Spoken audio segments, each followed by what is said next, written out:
So hello all, I welcome you all to our eighth lecture for our Unlocked series presented by the Himalayan Institute of Cultural and Heritage Studies. Today, it gives me immense pride and happiness introducing Dr. Salima Ikram, who's so close to my heart, and of course, Egypt, where I've spent almost a decade trying to finish my PhD, which I finally did. So Dr. Ikram is going to talk about ancient Egyptian cults and cultic practices in ancient Egypt. She is a Distinguished Professor of Egyptology at the American University in Cairo. She's a Professor Extraordinaire at Stellenbosch University and has worked as an archaeologist in Egypt since 1986. She has co-directed the Predynastic Gallery project and the North Kharga Oasis Survey, and has directed the Animal Boundary project, the North Kharga Oasis Darb and Amur Survey, and the Amenmesse mission of KV10 and KV63 in the Valley of the Kings. She's also worked in Egypt, Sudan, and Turkey as an archaeozoologist. A member of the American Academy of Arts and Sciences, Dr. Ikram has published extensively in both scholarly and popular venues for adults as well as children on diverse subject matters ranging from traditional Egyptological subjects to zooarchaeological topics. Currently, her research focuses on the changing climate of Egypt as reflected in the fauna, relying on evidence derived from pictorial, textual, archaeozoological, and climatological evidence, changing food sources and eating habits, rock art, funerary customs, and the protection, preservation, presentation, and interpretation of cultural heritage. And there's one very remarkable thing about Dr. Salima Ikram. She is the only Egyptian archaeologist from, I lost my internet. Did I lose my internet? Yes, okay. Shit. ये बड़ी problem है यार. उनसे पूछो कब आएगी.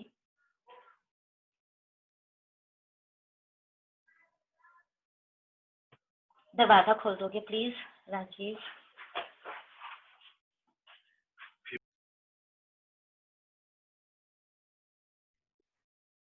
Okay, just what I suspected. I'm so sorry, it's never happened. Can everybody hear me? Yeah, we can hear you. Okay, so sorry about that. The video just died, and let me start where I stopped. Just a second. Okay, so one remarkable thing about Dr. Ikram is that she's the only Pakistani archaeologist, Egyptologist, who's worked in Egypt, and I'm the only Indian archaeologist who's worked in Egypt. So that makes us, India and Pakistan, the only time we are together in Egypt, and you want it to be for the rest of the world as well. So I welcome you, Dr. Salima Ikram, to our forum to talk about ancient Egyptian cults and cultic practices.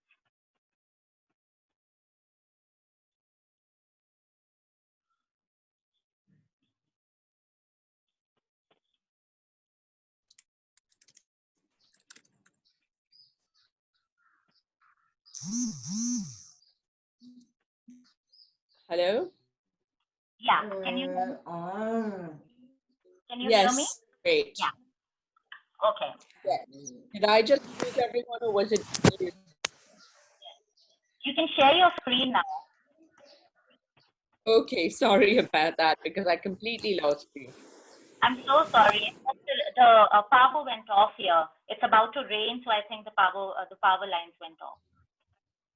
Right.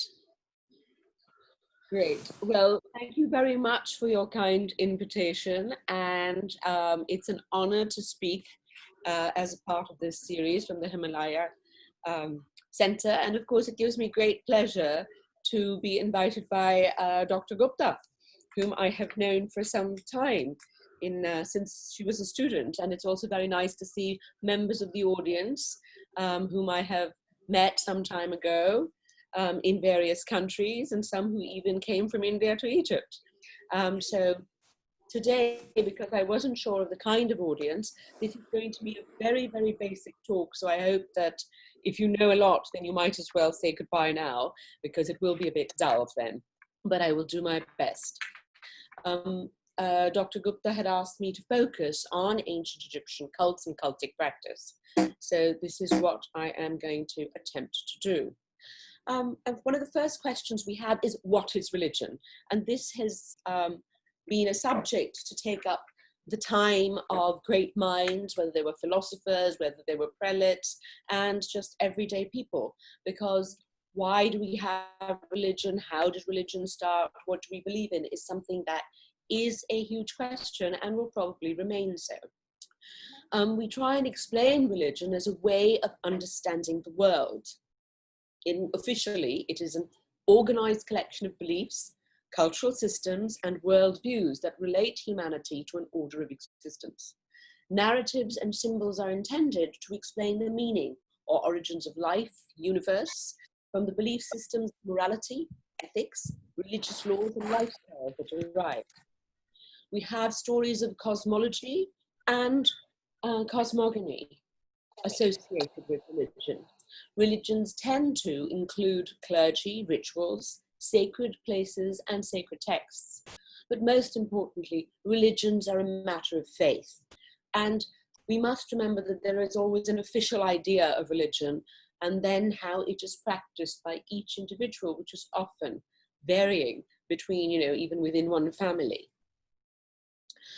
For the ancient Egyptians, a lot of what we know about their religion, and remember, we are interpreting this at a 5,000 year divide.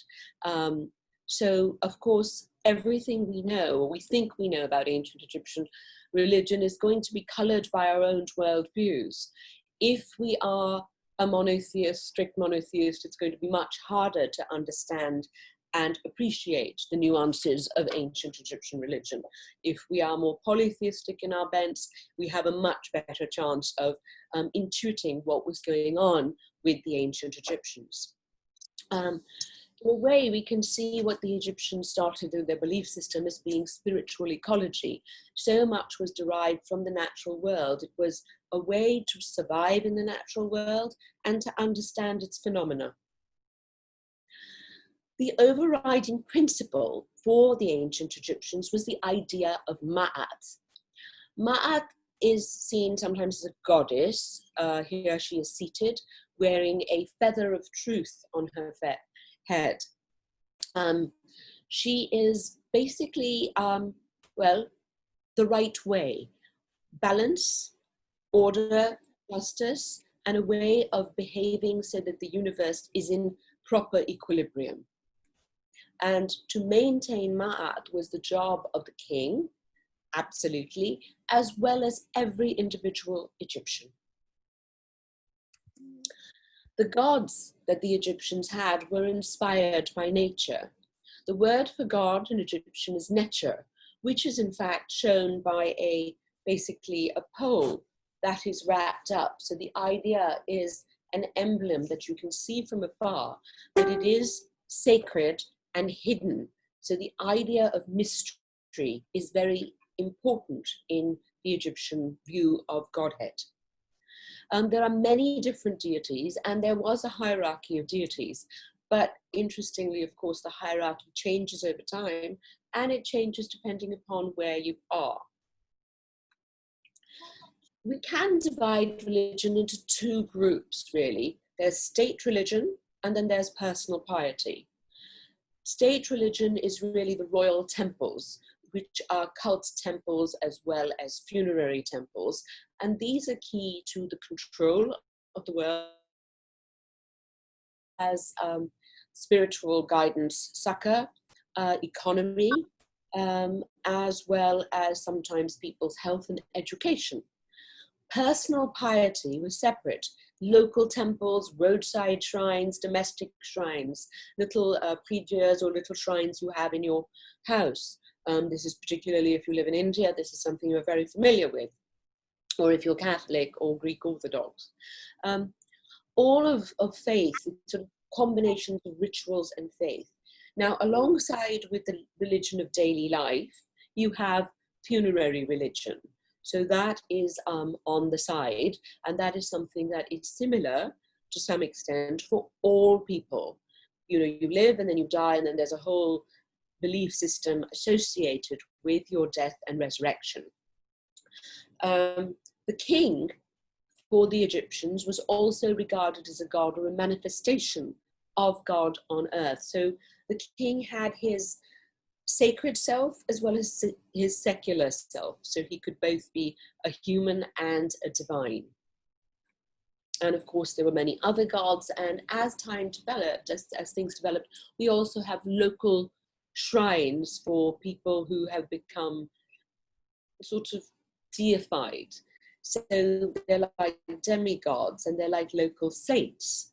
So now when you go to some different places, even today, depending on whatever your religion is, even when the Orthodox religion does not necessarily recognize local saints, people revere the deceased one who knew a lot about religion, was a good person, a wise person, a kind person, and these shrines pop up.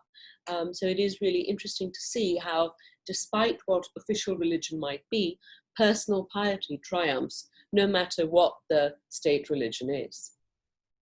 To some extent, in ancient Egypt, as it is in modern times, religion is a contract. Of course, on one level, you will do good because you want Ma'at to be established, etc., etc. But also, there is the fear factor in religion. You will do good deeds and behave in a true way, or you will be punished. You will either be, you will not be resurrected properly, or something terrible will happen to you. But if you do good things and you obey all the rules of Ma'at, then you will flourish.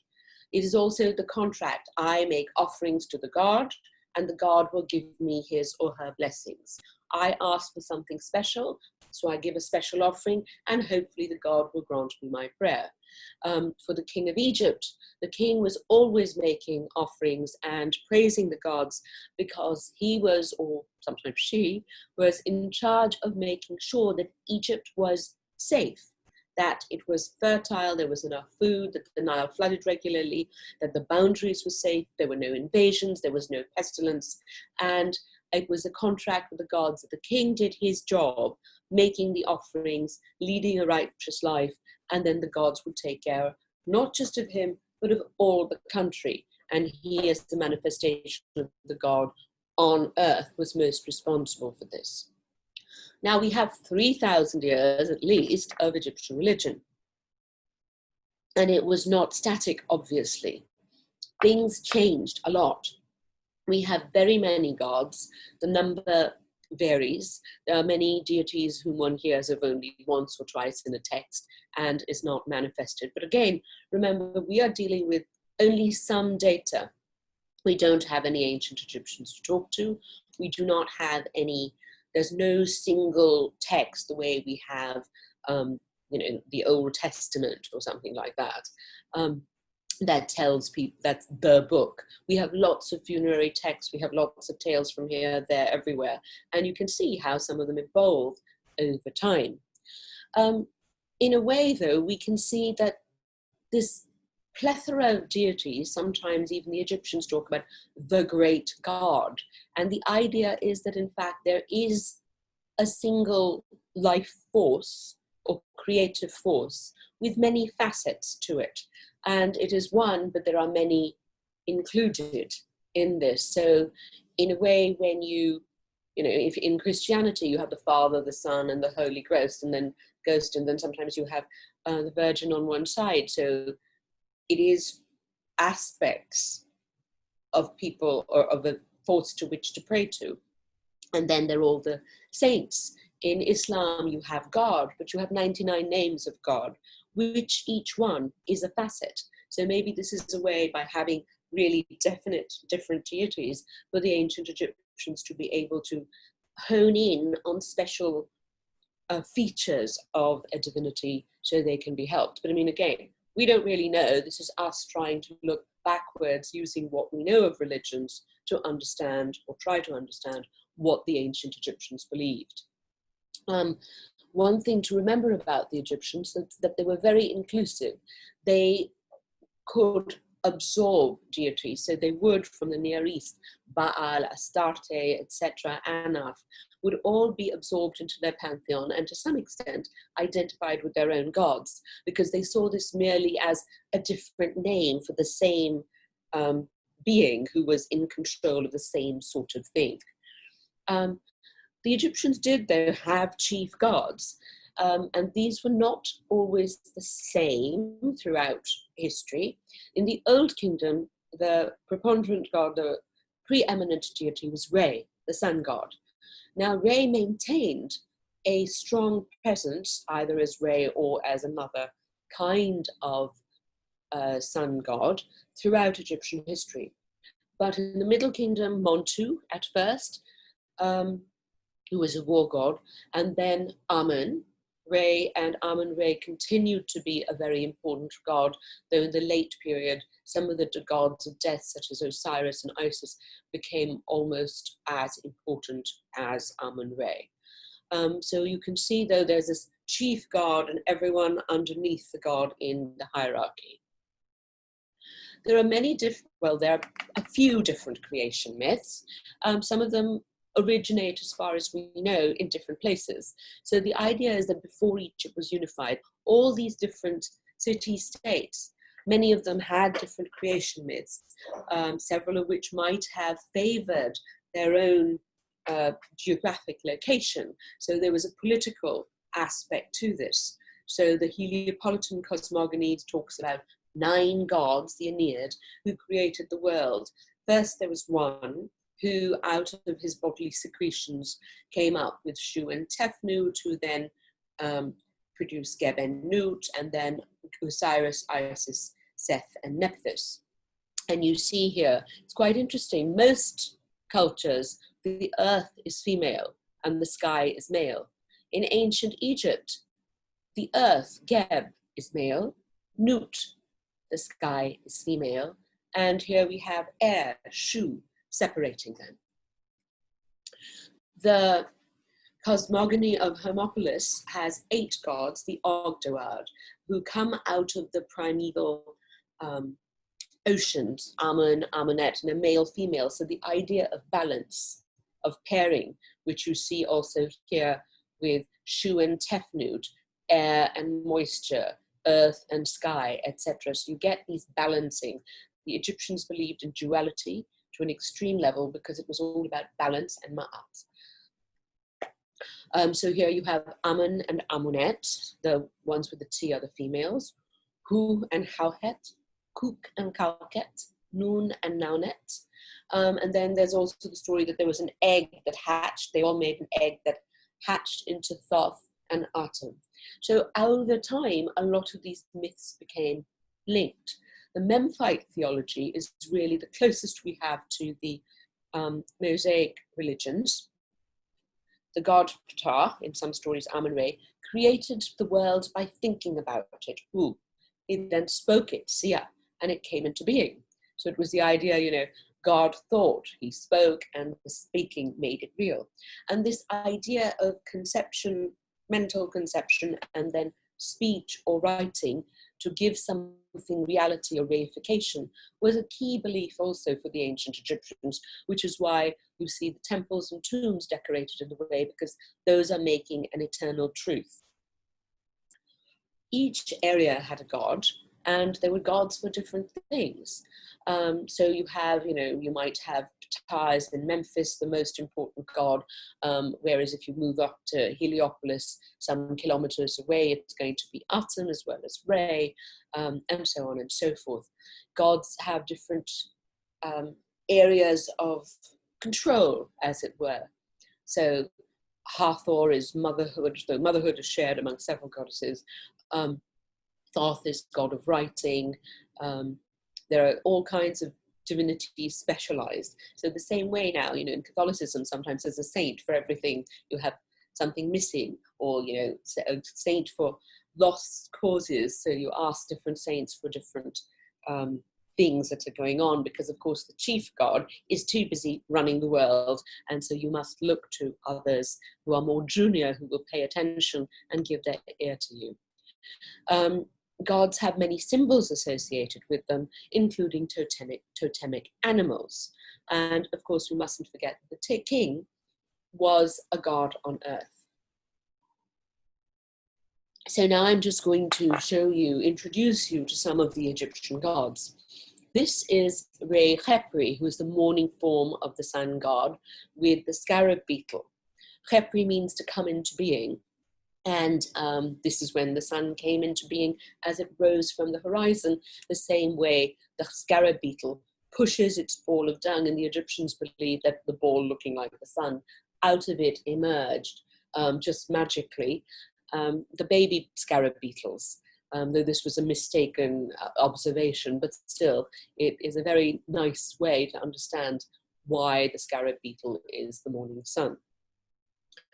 This is Re Herati as a falcon type in the mid-grade form, and often it's not just one falcon or eagle or raptor, it's an amalgam, because basically it is the king of all raptors, so he is a super raptor. So from the markings you can in fact see that the 3 or 4 different birds of prey that have been combined to create this entity. And the old evening form is Re Atum, tired but ready for resurrection. And this is the night form of Re, because of course the sun vanishes at night to do battle with evil in the form of a snake. Now there are good snakes and there are bad snakes. So there are protective snakes and evil snakes. So the Re fights against Apophis all night, battling him through the 12 hours in order to emerge victorious, because if he emerges victorious, then the world will continue and the cosmos is in balance. One of the most important funerary deities who sort of came into prominence at the end of the 5th dynasty, about 2300, 2200 BC, is the god Osiris. And he is basically the king. When he is alive, is the son of Osiris, Horus, and when he is dead, he becomes Osiris, who ruled the kingdom of the dead. Osiris is colored green or black because he's the symbol of fertility and regeneration. The soil of Egypt that is cultivable is an extraordinary shade of black, and this is the black that Osiris is, because his body was associated with the very land of Egypt.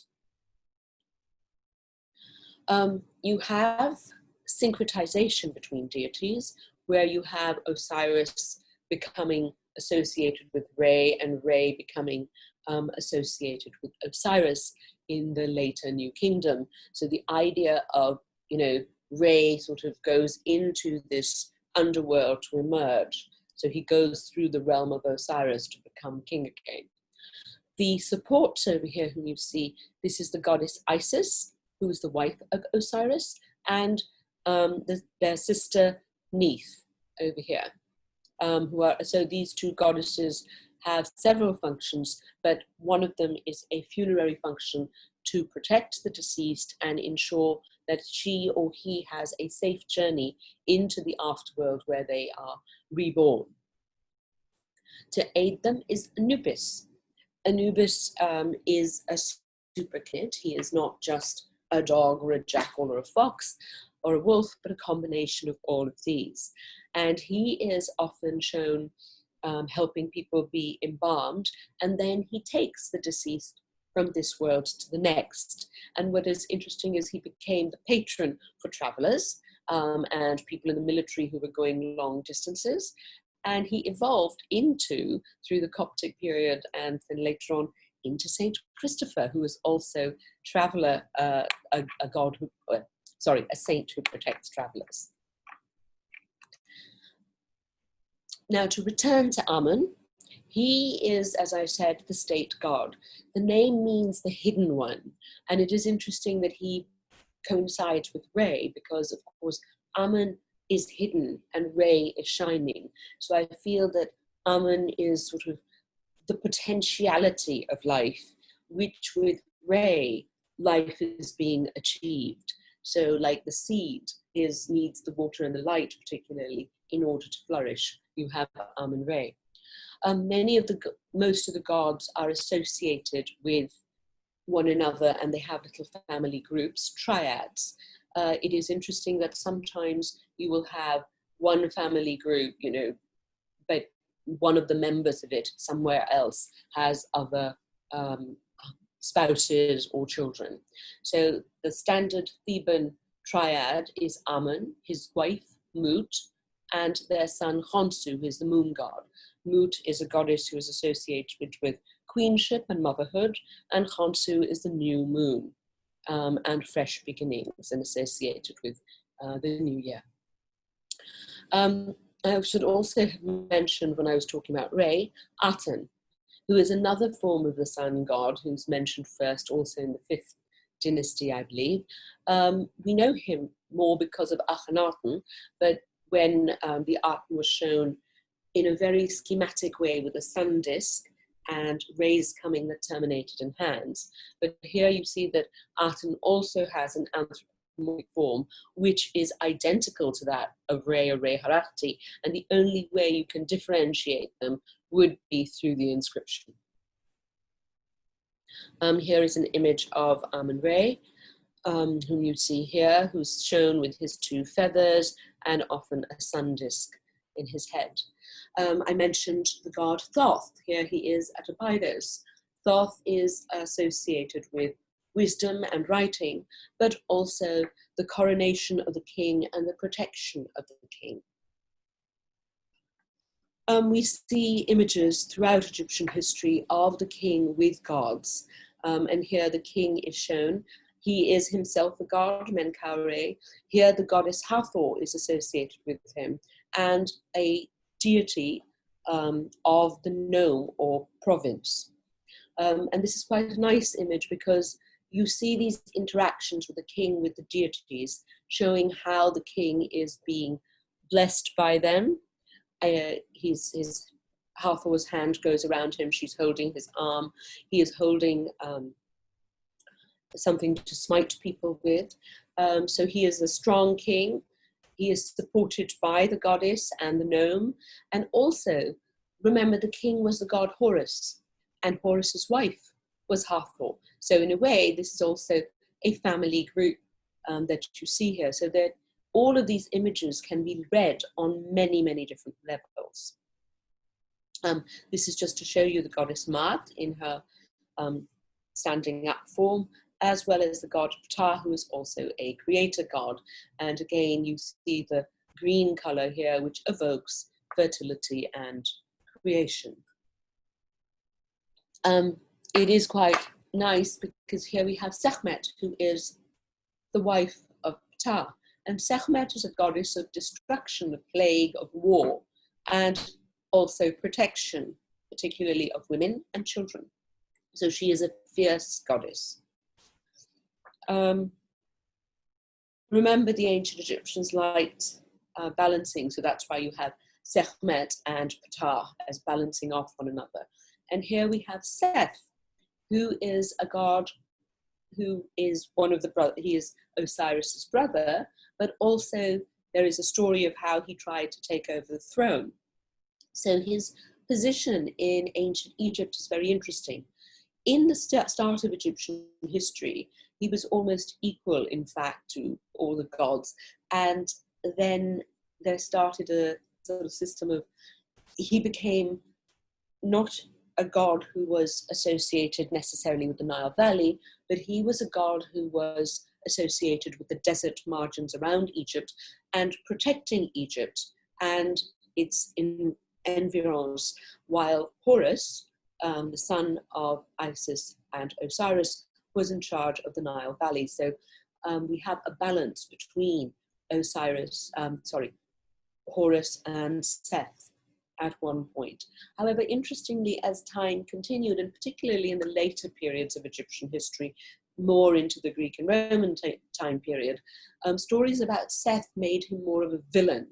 And this is perhaps because there were so many foreign influences, particularly Greek, who didn't understand that for Egyptian religion, balance was key, and that Seth was not really evil, but he was a required deity who helped balance out the fertility of the Nile Valley with the ruggedness as well as the wealth and riches of the desert.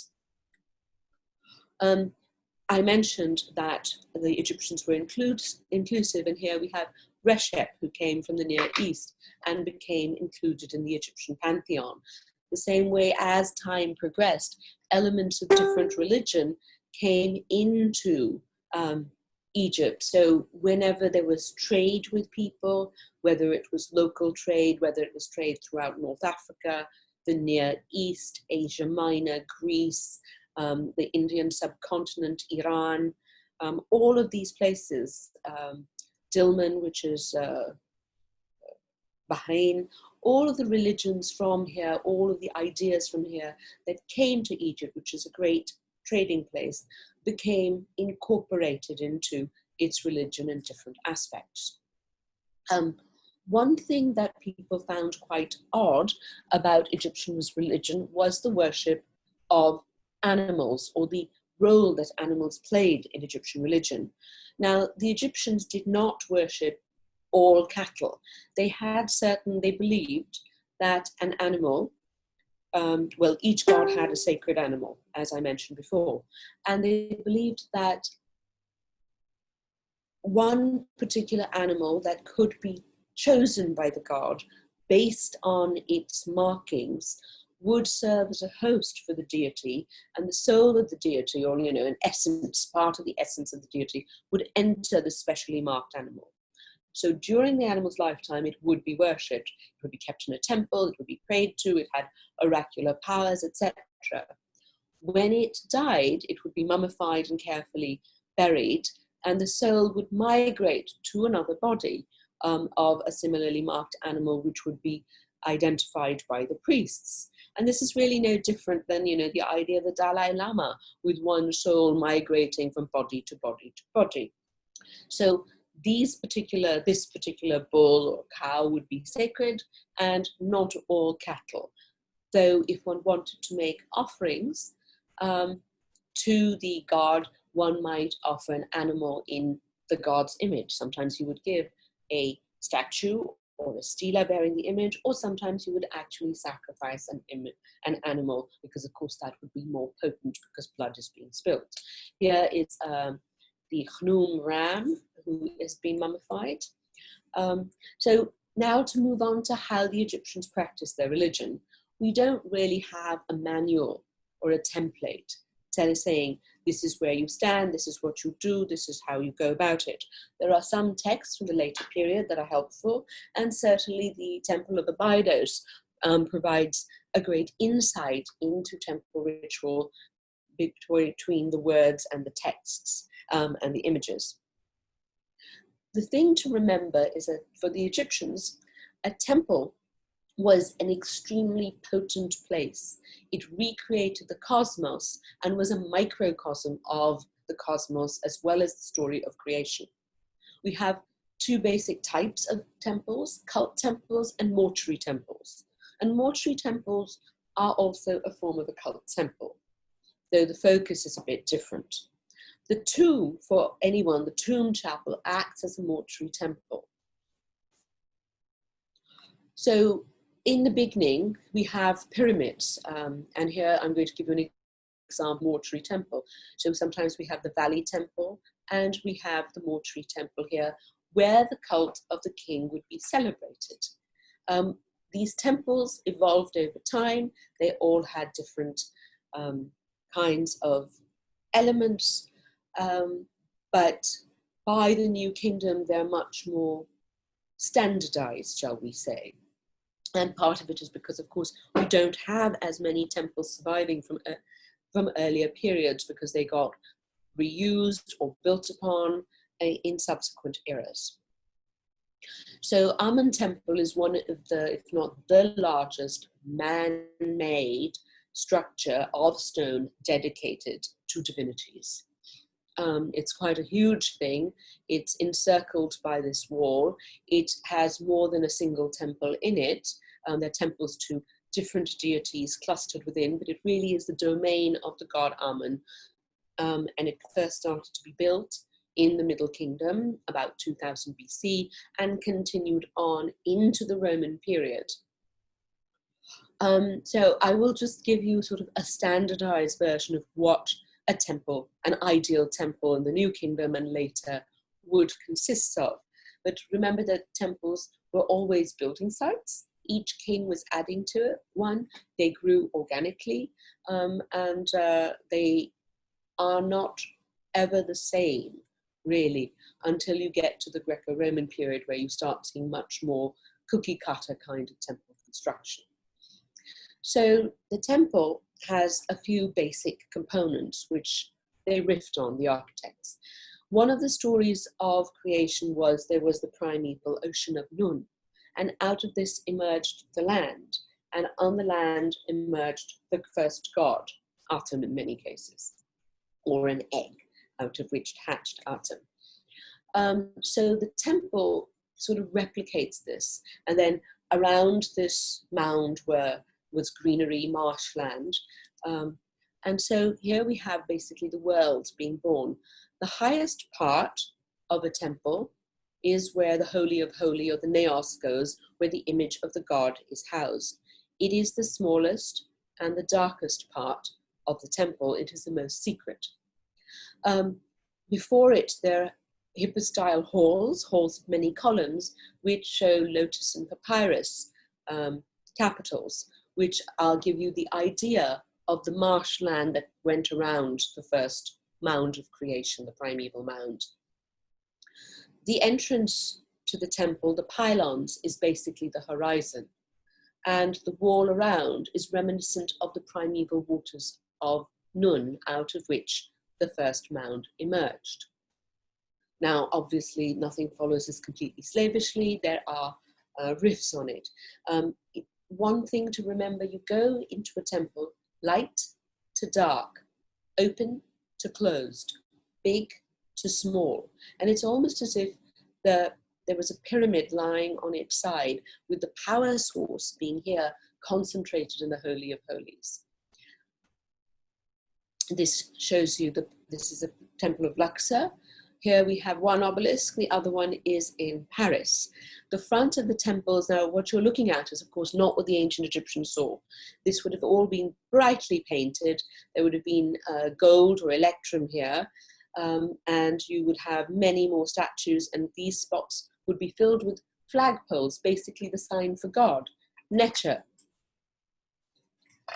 You would approach through an avenue of sphinxes that would demarcate and protect the sacred space, and then you would go into the temple. So here we go, an open space for sun worship, hypostyle halls, gradually getting darker and darker, a sort of vestibule before you get to the naos, and then the Holy of Holies, which is surrounded by storage areas and also access here to the roof, because many of the activities took place on the roof, having to do with sighting the sun, the moon, and the stars, and bringing in the new year.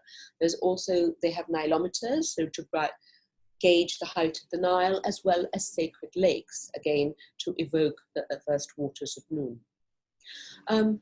Not everyone could go into a temple. Most people were not allowed in. Priests were allowed, and they had levels of clearance, levels of sacredness. So the high priest and the king could always go in to buy, but not everyone else. So depending on what the festival was and your level of clearance, you would gain access to different parts of the temple. Temples were more than places where the god was worshipped. It was where taxes were collected. It was where funds were redistributed. It was where schools were kept, medical research institutes where doctors were. There were food sources for redistribution of food, and they played a huge role in the community. Many people wound up being priests, and they weren't, for some it was a lifetime career, but others would be priests just for a few months at a time, and this was a way of integrating the community into the local temple and giving people more experience with the gods and also with the state So this helped build a sense of community, and also when your children were trying to be advanced, if you had a particularly clever child, this way you would know someone in the priesthood to whom you could introduce your child for preferment. The temples tended to be associated with the Nile, and the earliest temples, they were all chosen very carefully because I showed you how the temple architecture mimics that of the first creation. But many of the temples we are finding now with geophysical surveys were actually located on parts of land which recreated, when the flood came, the Nile flood, the first moment of creation. So they're basically islands when the Nile flood comes. And the Nile was much closer to them. And of course, to help build a temple, you need water access because the stones come by water. And so most of the temples actually had a key of some sort at their front. And this is also, of course, where the king would come through. Here we have Luxor Temple again. The exterior of the temple was always decorated with images of the king doing king-like things. So he is smiting the enemies. He is protecting Egypt. He is hunting wild animals who are chaotic in order to maintain Ma'at. And the gods are encouraging him. And remember, all of these would have been painted. Interior decoration is much more religious. We have images of priests carrying the bark shrine, which contain the image of the god, with the king leading the procession, where the whole interior of the temple evoked a sacred space with these stars on the ceiling. This is the Sun Court in Luxor. This is the Hippostyle Hall, the Hall of Many Columns in Karnak, that you see here. This gentleman gives you a sense of the size of this space.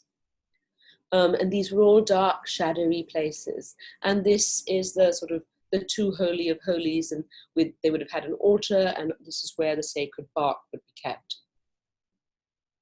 This is an overview of Karnak Temple, where you can see there's not just one pylon, but several. We go through these gates all over here. And this is the sacred lake.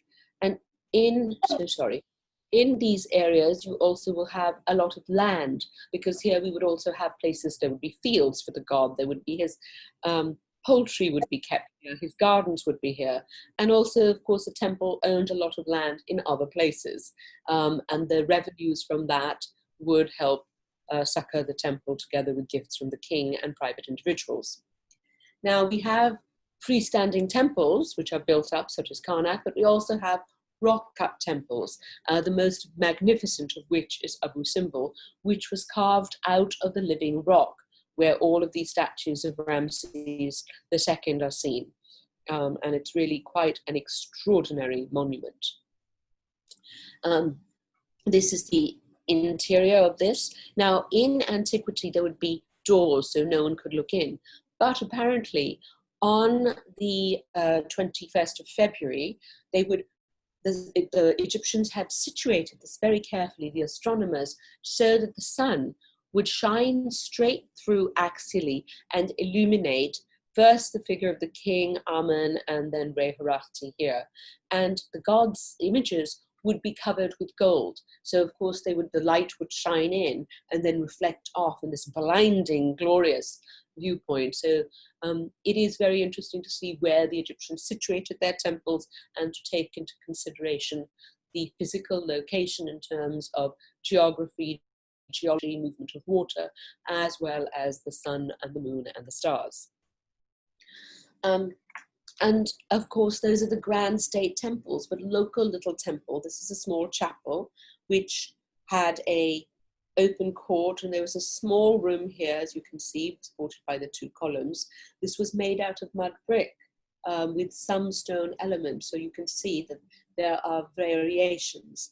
This is what is left of the sacred animal necropolis in Saqqara, and these cults were very popular, particularly from about 600 BC into the Roman era, where thousands of votive animals would be buried in these labyrinthine catacombs. Now, to touch a moment on personal piety, even if you couldn't go into a temple, you could make an offering. You could give food to the god, give land to the god, you could make a pair of shoes and give them to the god, and most of these would be consecrated and then consumed by the priests or redistributed amongst those who needed them. But also you would give stelae, and the erection of stelae or statues of yourself with an inscription these were things, a way of entering the temple and having yourself present with your prayer active in front of the god. So this is why we have so many statues coming from temples, because these were gifts to the gods as offerings, as votive offerings. So these stelae where different gods are being shown. In here, someone is praising Herati, here the same person is praising Atum. They would erect these stelae in different places and ask for the continual, this is like a continual prayer to the god going on here. In the time of King Akhenaten, most of the gods were supplanted in favor of the king being the main manifestation of all the gods, especially the Aten, who's here. And in people's house shrines, instead of little stelae or statues of Horus or Thoth or Sekhmet or Ptah, there were little slab stelaes of Akhenaten, Nefertiti and their family that were then being worshipped. And I mentioned also statues. So this is the goddess Taweris, who is goddess of childbirth. And we find many little images, some worn as amulets, but others given as offering by families who wanted to have children or whose children were sick, and they wanted to offer to this goddess in order to make sure that she protected the child. So you can see that the ancient Egyptians had a vast number of deities to whom they could turn in times of need, and with whom they all had a contract, with an overlying contract with the goddess Ma'at. And so these were the deities that helped them get through their daily life and protected them. Thank you very much.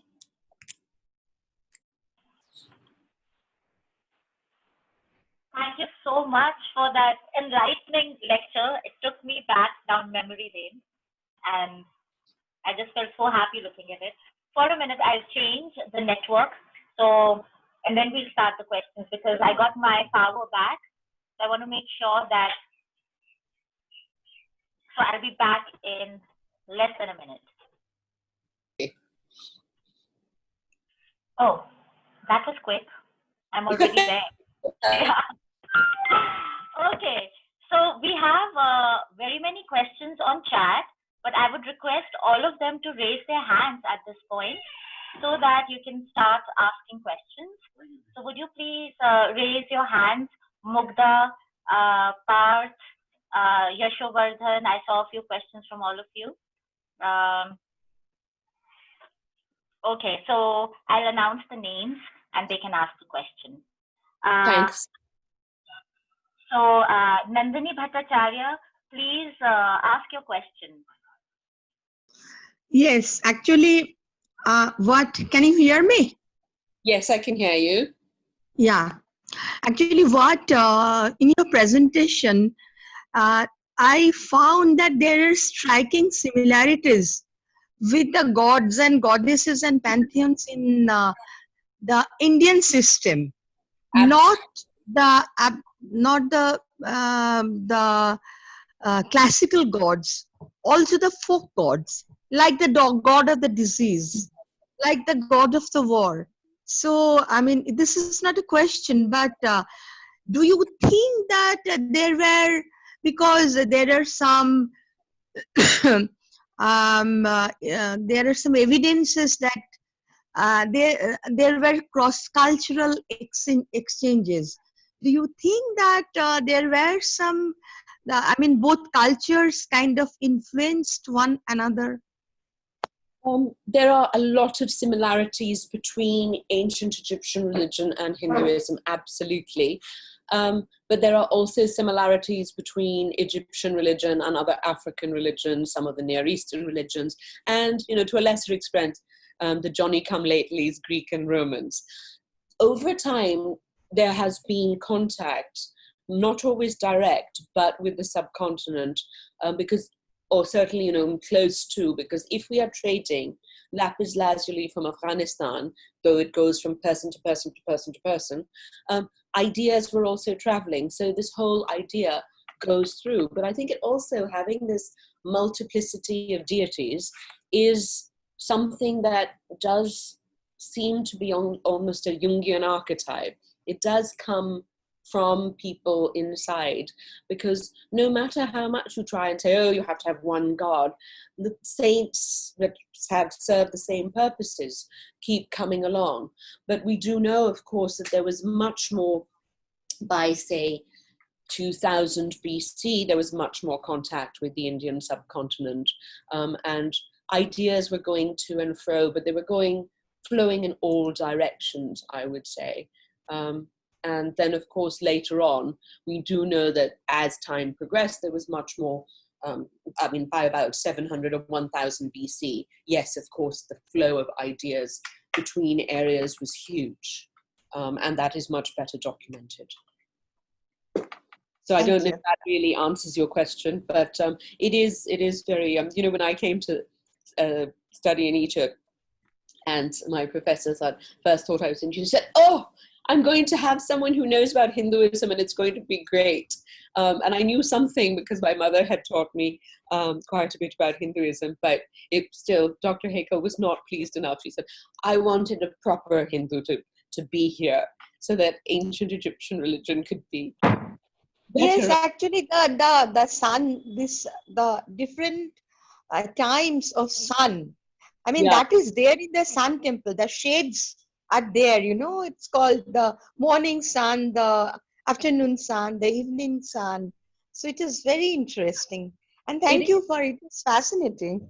No, and I mean, I hate, probably someone's going to throw stones at me, but in any religion, when you see, even though now we're not worshipping the sun, but because the sun is really what guides us, most people's prayers in any religion are associated with the sun, which I think is probably a throwback to solar religion and is a way of unconscious linking ourselves still with our ancient religious past.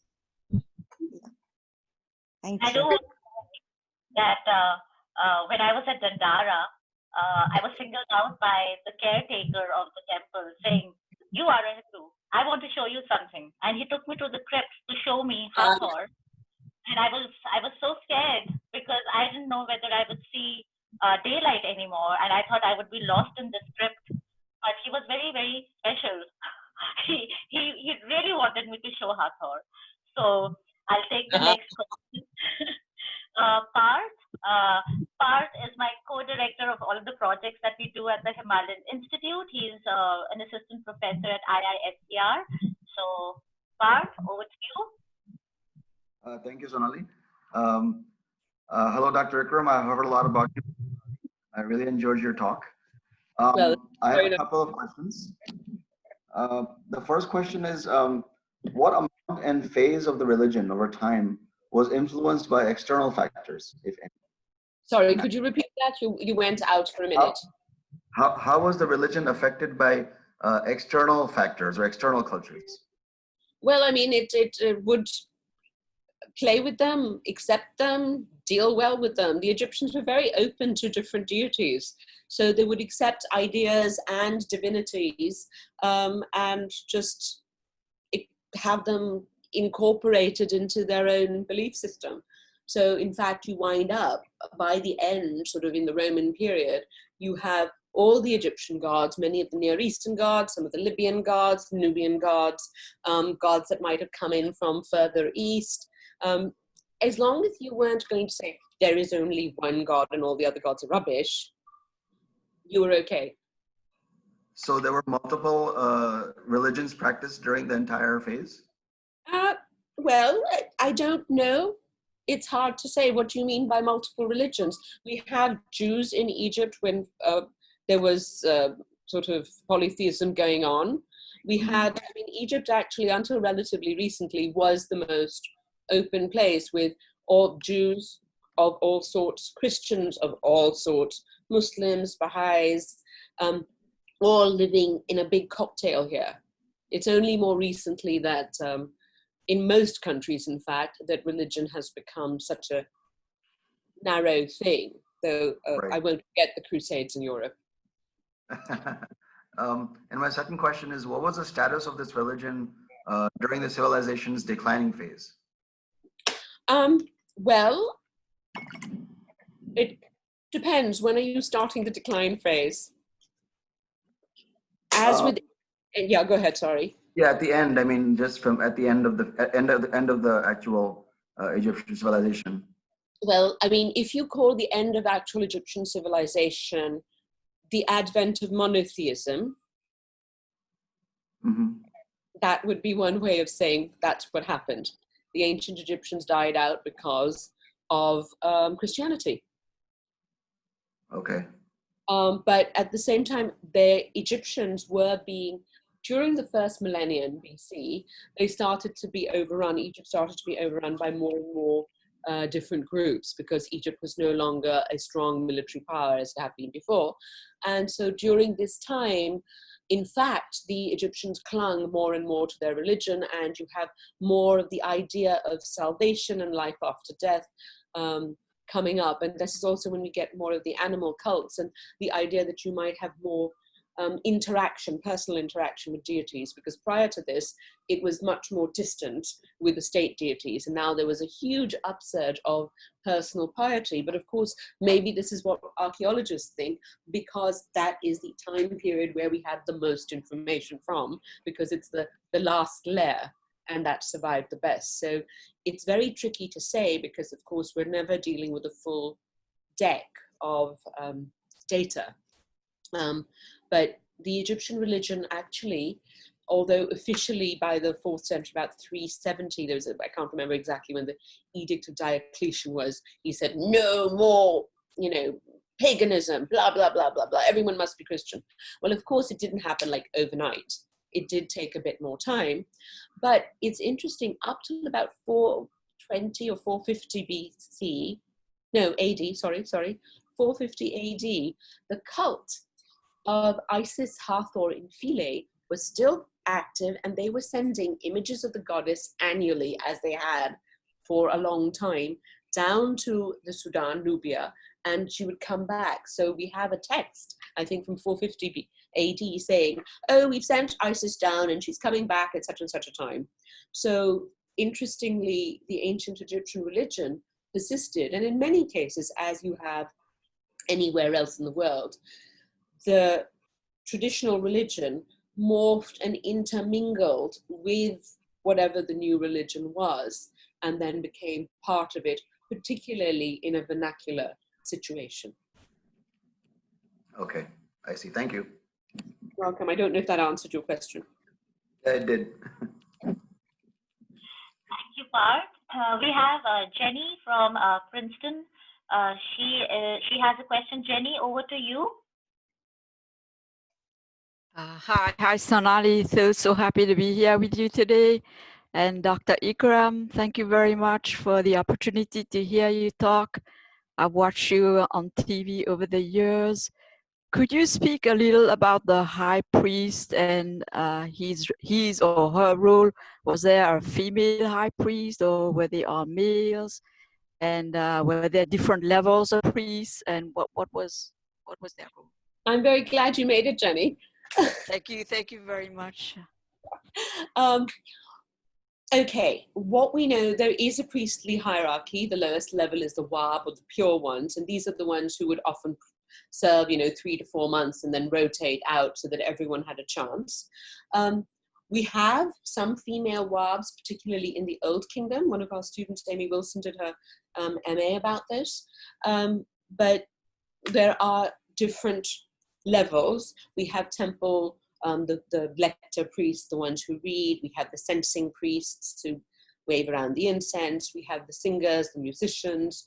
And in a way, even if you were serving as the goose herd of Amman, you were going to be, that was in a way you were associated with the temple. So it's not exactly a ritual job, but it is a temple job. So back to the ritual job. So you do have this hierarchy. The hierarchy depends on how far in you get into the temple. Generally, there is one high priest per temple, with the king being superior or equal to the high priest. Priestesses, temple chantresses, temple dancers, temple censors, some of them. More and more we are studying these things, because sometimes in text they don't always put the female T ending. And then you sometimes say, oh, it's a picture of a woman, and this is the title, but there's no T there. So it made people realize that maybe in some texts the T is missing, and that what we were thinking of, oh, this is a group of men, might be a mixed group. So this is very much under research. We do have I don't think there was a term high priest, but there was an equivalency because of the balance thing. For Amman, the god's wife of Amman, particularly as time went on, by say about 6550 BC, was an extremely powerful position. Basically, this woman was the ruler of Thebes. And part of this was brought about by the Nubian kings, because the Nubians had very strong female rulers and people, and they had installed the female family members as the gods' wives of Amman in Thebes, and so these women wound up owning all the land and basically ruling in the south. So you do have very high ranking, and the queens, of course, were the god's wife of Amman from the New Kingdom onwards, and their titles such as the god's hands and the this and the that and the other. So women had a role. It is still being explored, and there was a priestly hierarchy, and a good solid book to read about is Serge Sonneron's The Priesthood or Priests of Ancient Egypt. Great, thank you very much. Thank you, Jenny. And we have the next question from Arsh Ali. Arsh, over to you. Hi, Arsh. How are you? Hello, greetings from India. And it's so lovely, such a pleasure to hear from you after such a long time. And thanks to Dr. Gupta for organizing this wonderful lecture. It's really amazing to hear wonderful things from our expert in Egyptology. So I just have a question and a note. So my question is that you showed us a picture of a god, Gesher, in one of the PPT slides. So is it related in some way to Tesha, the god of the Hittites? I didn't quite hear. You said, is it a picture of a what? Yes. Am I audible? Yes. Yeah. So you showed in one of the pictures a photograph of a god, Gesher. So is it related to Tesha of the Hittites, the god? It is Reshep. It's Reshep, that's why I showed it, because he's a foreign god who was associated and amalgamated into the Egyptian pantheon. So the Hittites would be, who were in Egypt, would be worshipping him, but this person that we saw the stele of is an ancient Egyptian who was worshipping the Hittite god, as far as we can tell, based on the name of the donor. I see. And I also have a note to add that when you were showing the slides regarding the egg and how Atum came out from the egg in the primordial waters during the creation, so it has a lot of similarities with the concept of and or egg in Hindu mythology. Because here in India also we have the same thing. Hello. Thank you.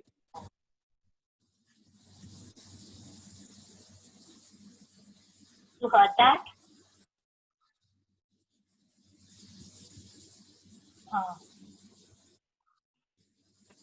Yeah, you've asked your question. Did you hear that? What?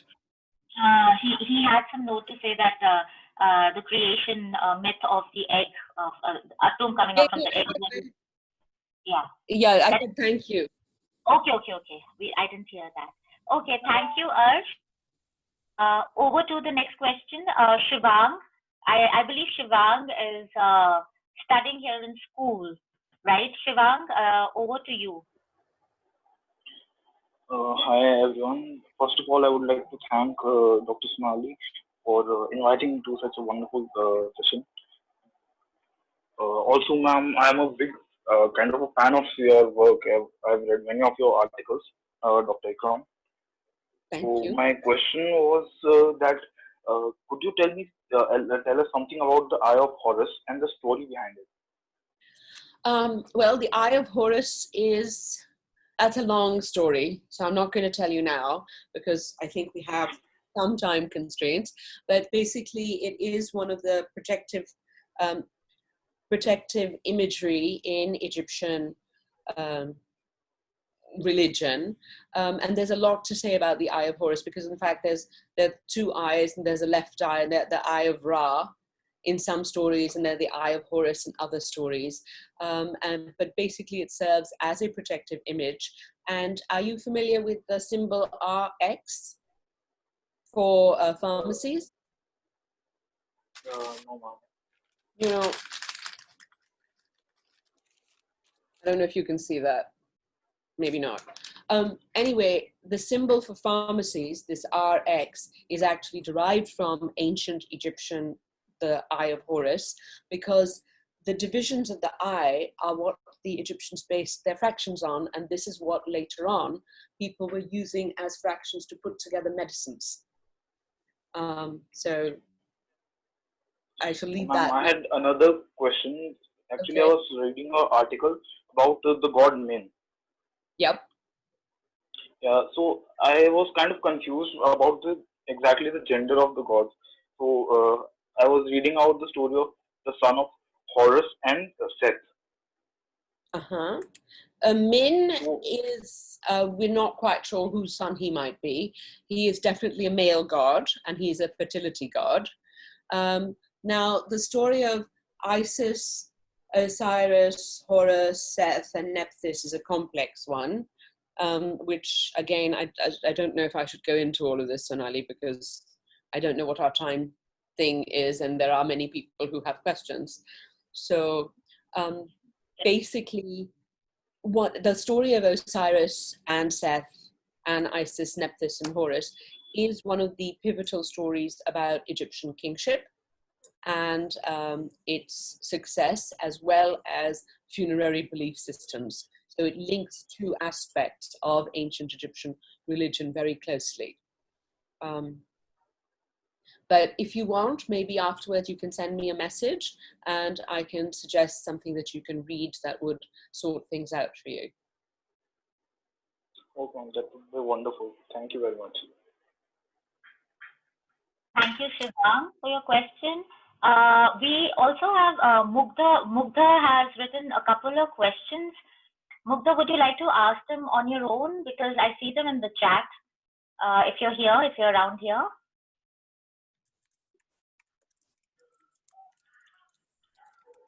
I'm not sure whether she's here.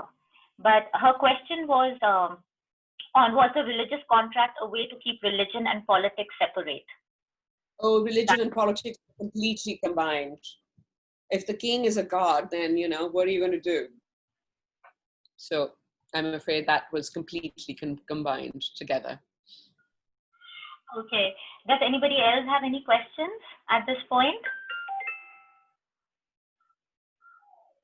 No one. And I wanted to say something. So, you know, when I was a grad student and read in Asman and Joseph Wenger, and they all talk about similarities with Hinduism. Of course, there cannot be one-to-one similarities, but we can gain a lot of insights when we look at an ancient civilization like Egypt and India. And I feel it's about time that we do focus on certain themes and certain topics and talk about how those similarities may come out to be, especially when we talk about lapis lazuli coming from Afghanistan, and especially in the Greco-Roman period when we also find through the trade routes and all. We've got Lakshmi finding place in Pompeii, and in Berenike, we have evidence as well. So maybe we should do a little bit of digging and research. Yeah. Well, I mean, Arsh is looking into it a little bit already. For the Greco-Roman period.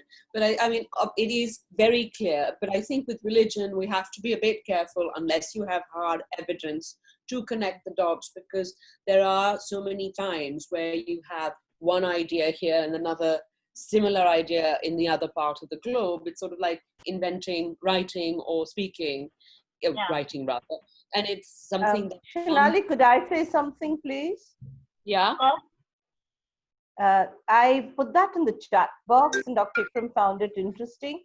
One of the observations I would like to make is maybe if we talked, I know this is not pure archaeology, so I don't know whether the forum would encourage this, but the myths around these practices, myth making and God making. Yeah, myth. You know, myths are made. They travel, they add to one another, they're similar. So, you know, myth making is one aspect that we could take up, which would not directly have something to do with religion, but myths are influenced by religion, especially myths about gods. Well, Right? I mean, I would argue that myths are part very integral to religion. And religion, exactly. The problem is in Egypt, we do not have a good collection of myths. So most of the stuff we have, sadly, is from very late. And so it's not a true reflection of what was going on. So even the story of Isis and Horus, etc., that people always repeat, comes from a late version, and much of it is a late version. Yeah. So it has little to do with the ancient Egyptian core story that starts in about 2500 BC, if not 3000 BC. So this is one of our... Isn't that strange, considering Egypt did, like India, have an oral tradition? Yes, it did, but unfortunately, it was beaten out of them. Somewhere. The second thing that I put in the chat box is, yes, Dr. Ikram, I will send you the newspaper clipping of Corona Ma. Now, this is not to be laughed at, because there is a Sheetala Ma who takes care of all kinds of poxes, smallpox and chickenpox. And now, because of a virus that people are finding it difficult to deal with, they are using a popular god. We have to remember something like Bun Bibi, who protects, and Dokhin Rai in 24 Parganas, who are gods, one, the god of a vengeful tiger, and the other who protects those who live in the forest from the tiger. So these myths are very much alive. These goddesses are very much alive. So I will take your email address in Shanali and send you the clipping. Thank you so much for giving me a chance to speak. I would really appreciate that. I think that's a marvelous and sensible way of approaching Corona. Okay,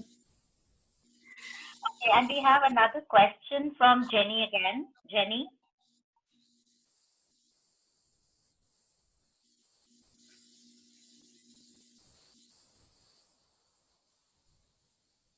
I think it's muted. I think I just lost her. She was on there. I think she'll come back again.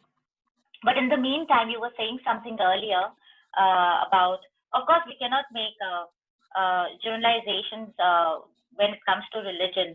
But I feel that a little bit of investigation is very important. And it's good that Arsh is kind of getting into that. And I'm so happy that finally Egyptologists and Indologists have come on one platform. That's so great, Sonali. It's very thankful for all of us to thank you for that. And at the same time, I would just like to add one more point, if I'm audible, Dr. Gupta. Yeah. You know, the rising sun and the setting sun, if we as students of Sanskrit can see from the Vedas, we have a lot of similarities between Ra, Harakate, and, you know, the rising sun and the setting sun with the Ashwin Kumars in the Vedic tradition. Because the twins, you know, that have been personified also show the same thing, that of the rising and the setting sun. So, of course, I agree with you that a lot of corroborative study needs to be done in this case. I agree. And let's see, Jenny is back again. Jenny, you can ask us. Yes, Ty, do you hear me now?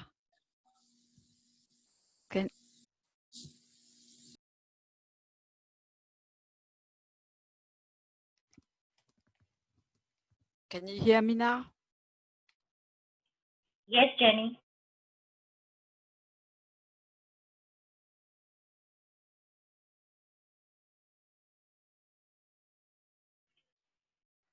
Jenny, we can hear you. You just need to speak.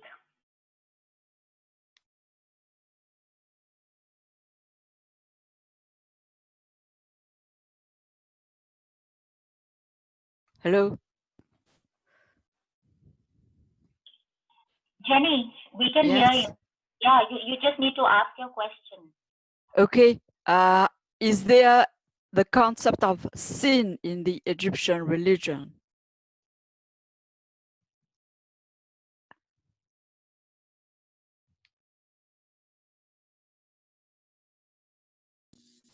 I think Dr. Ikram's mic is muted. Right. Sorry. The idea of sin, I think it's not quite the same as you get in Christianity, but of course there is the idea that if you do something wrong against Ma'at, that is the equivalent of a sin. So what, nowadays you call the 10 Commandments, they had it in ancient Egypt. They had most of these things in ancient Egypt. So, lying, stealing, cheating, murdering, bearing false witness, cheating people, whether it is in the marketplace or what have you, or in land, is all something that was recognized as being bad and against Ma'at. And the negative confession, which is a text we have, basically outlines the things you're not supposed to do. So, and if you are very, very bad, because when you're going to be judged, your heart is weighed against the feather of Ma'at, and if it is heavier, then Amet, the gobbler, will eat you up and you will no longer exist, and that's the worst thing that can happen for an Egyptian. So there is the idea of punishment, but there is also the idea of salvation for everyone, because if you have the right texts, you can pretend that all is well, because you can say, I didn't do that, and by saying it, you make it true. So it's a bit like buying indulgences, I feel.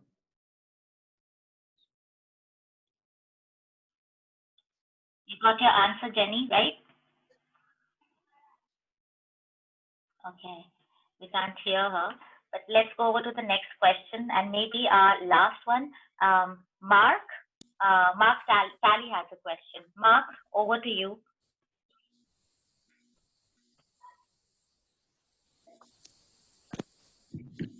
Hi, Salima. That was really wonderful. I really enjoyed that. Thank you. Can you hear me? Yes, thank you very much. That's very kind. Yes, I've many times enjoyed your wonderful work, so it's good to see you here. I was wondering, the trade port of Bernike, when it was doing a significant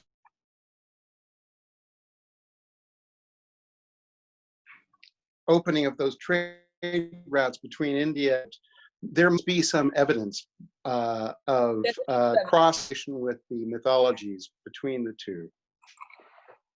There's actually a lot of evidence between interconnections from the time of Berenike. So in the Ptolemaic period, it's really quite open that there's coming and going and a lot of ideas coming to and fro in addition to elephants.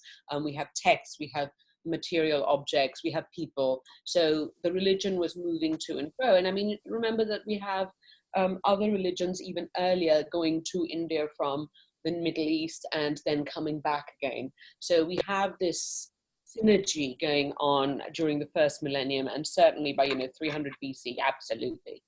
No question about it. It's the details would be nice, more excavations would be great, because then we could find something more concrete about it.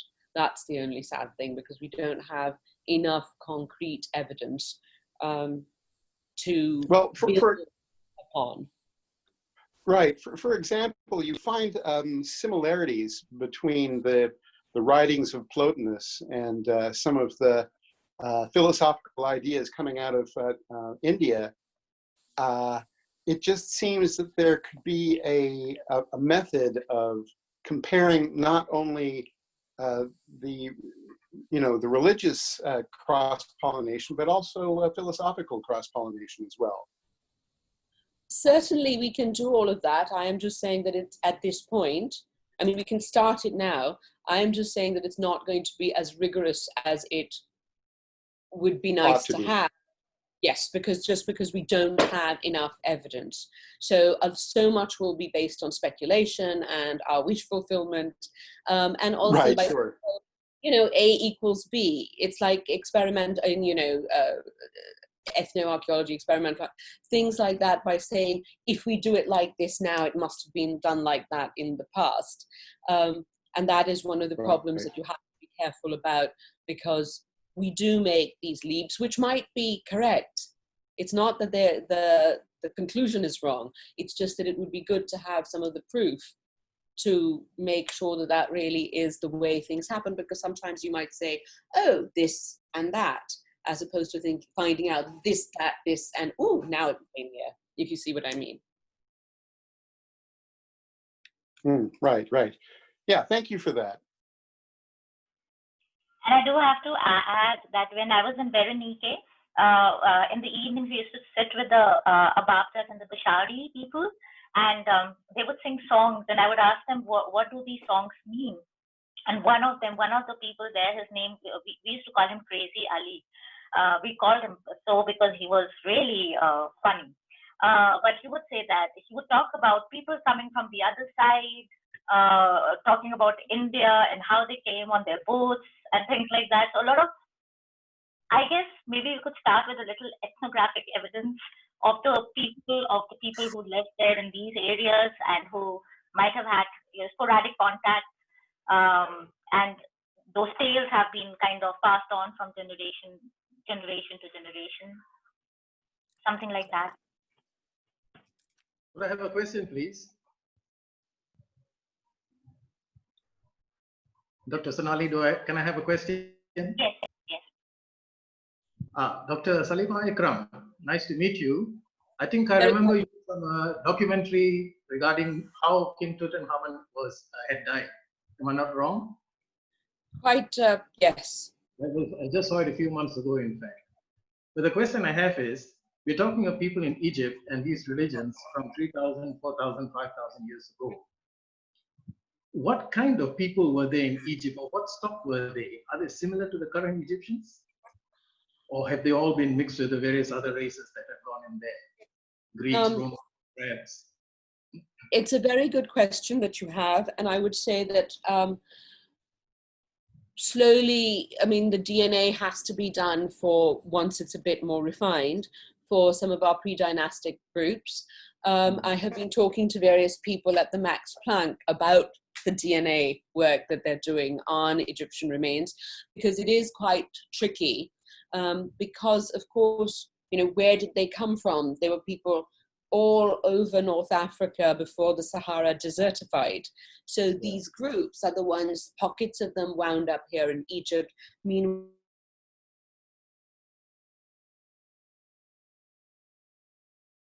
desert. So I think Egypt has always been a crossroads and a melting pot. So saying what is an Egyptian, we know that phenotypically they would look, a lot like me, or some of them would look like various of you.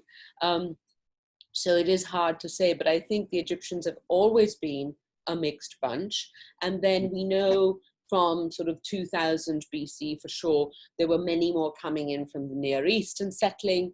We have people coming like Berber stock as well, from Libya.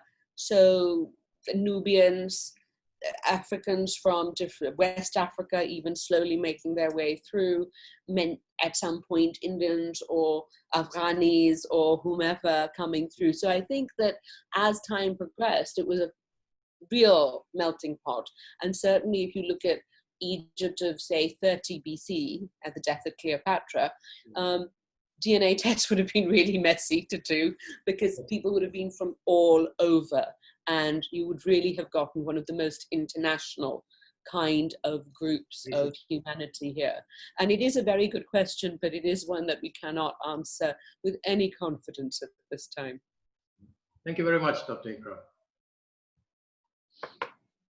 And I guess we don't have any more questions, but I would like to say that this has been such a wonderful lecture, because I don't think anybody has spoken about Egypt on an Indian platform and a South Asian, I would say, a South Asian platform.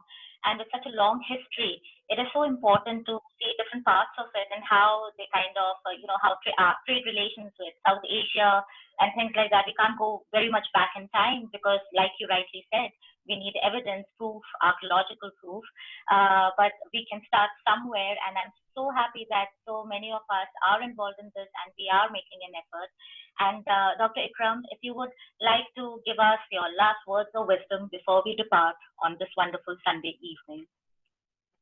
Well, I have no words of wisdom, but I'd like to thank you all so much for being here and for making such a lively discussion.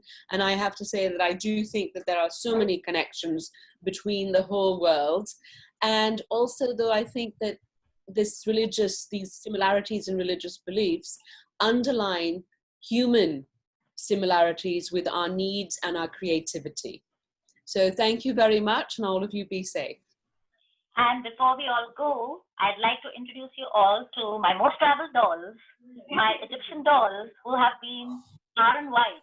They started their journey in Egypt, in the Fayoum, in Berenike, in Alexandria, and now they're with me in the Himalayas. So I hope we all our civilizations meet again, and please come here to the Himalayas so that we can do more research. And especially with the Greco-Roman world, I think that's very plausible here, those Greco-Roman connections here in the Himalayas with Egypt. So thank you so much for your talk today. Thank you, Dr. Gupta, for this kind invitation, and to all of the attendees for being here. Bye. Bye. Thank you. Next week, we are having Peter Benham, who will be talking about the Western Himalayas and his work in Guge and in Alchi. So he will be with us next week. And the week after, we'll have Dr. Shubhra, who's a dear friend of Parth. She'll be talking about the geology of the Himalayas. So those are the lineups for our talks in the coming weeks. And thank you so much, all of you, for joining. And I will be posting this recording soon. And have a wonderful, safe Sunday. And hope the world gets corona-free soon. Bye. Great.